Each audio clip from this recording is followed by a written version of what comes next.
നിയന്ത്രണമുള്ള മരുന്ന് കൈവശം വെച്ചതിന് അറസ്റ്റിലായ മലയാളി ഉംറ തീർത്ഥാടകൻ സൗദി ജയിലിൽ നിന്നും മോചിതനായി.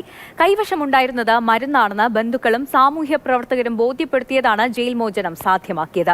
സൗദിയിൽ മരുന്നുമായി എത്തുന്നവർ അംഗീകൃത ഡോക്ടർമാരുടെ കുറിപ്പടി കയ്യിൽ കരുതണമെന്ന് സാമൂഹ്യ പ്രവർത്തകർ ഓർമ്മപ്പെടുത്തുകയാണ്. തിരൂർ സ്വദേശിക്കാണ് ജയിൽ മോചിതനാകുവാൻ സാധിച്ചത്. 3 ആഴ്ച മുമ്പാണ് ഇയാളെ അറസ്റ്റ് ചെയ്ത് ജയിലിലടച്ചത്. പെൺമക്കളുടെയും ഭാര്യയുടെയും കൂടെ ഉംറ കർമ്മം ലക്ഷ്യമിട്ട് സൗദിയിലെത്തിയ 64-കാരൻ അബഹയിൽ ആൺമക്കളുടെ അടുത്താണ് താമസിച്ചത്. അബഹയിൽ നിന്നും ഉംറ സംഘത്തോടൊപ്പം ബസ്സിൽ യാത്ര ചെയ്യുന്നതിനിടെ നാർക്കോട്ടിക് വിഭാഗം ബസ് പരിശോധിച്ചാണ് ഇയാളുടെ കയ്യിൽ നിന്നും സൗദിയിൽ നിരോധനമുള്ള മരുന്ന് കണ്ടെത്തിയത്. ഭാര്യയ്ക്ക് നടുവേദനക്കുള്ള മരുന്നാണെന്ന് പരിശോധകരെ അറിയിച്ചുവെങ്കിലും തെളിവ് നൽകുവാൻ സാധിച്ചിരുന്നില്ല.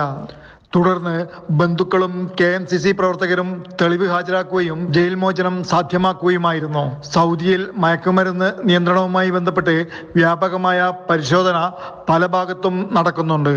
അതുകൊണ്ട് തന്നെ നിരോധിച്ചതും നിയന്ത്രിച്ചതുമായ മരുന്നുകൾ കൈവശം വെക്കുന്നവരും ഇതുമായി സൗദിയിലേക്ക് വരുന്നവരും സീൽ പതിച്ച് ഡോക്ടറുടെ അംഗീകൃത കുറിപ്പടി കയ്യിൽ സൂക്ഷിക്കണമെന്ന് സാമൂഹ്യ പ്രവർത്തകർ ഓർമ്മിപ്പിച്ചു. Jafar Ali, Palakkode, Saudi Arabia.